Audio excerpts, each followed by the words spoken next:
Once upon a time, there was a crow flying with a big piece of meat in its mouth. The crow was looking for a tree to eat the meat comfortably. But then, a group of eagles started following the crow.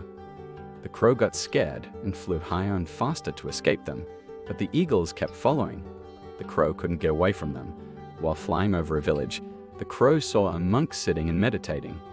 The scared crow went to the monk and asked for help, saying that the eagles were trying to kill it. The monk opened his eyes and told the crow not to worry. He explained that the eagles were not after the crow, but they wanted the piece of meat the crow was holding tightly in its beak. The monk suggested that the crow should let go of the meat and see what happens.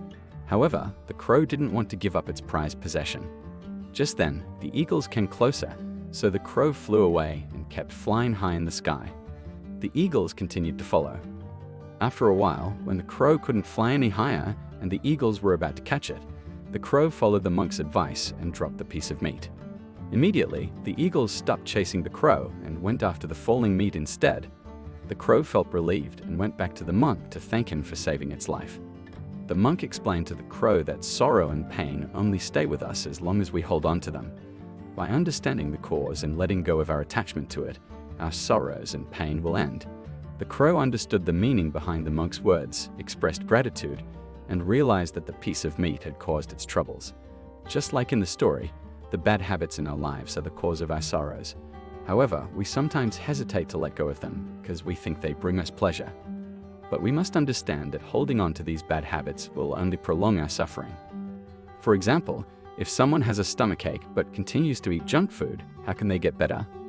They are like the crow holding on to the piece of meat, expecting to be freed from sickness.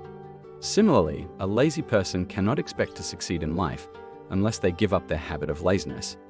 It is our attachment to bad habits that keeps us from overcoming suffering. The same goes for our attachment to external things and people, which can also cause us pain. Life itself is not painful, but we hold on to the things that cause us pain, preventing us from being free. So, if you want to escape suffering in your life, let go of the causes. Leave behind bad habits and attachments that bring you suffering. Once you release the cause, you will find true freedom and no trouble will bother you.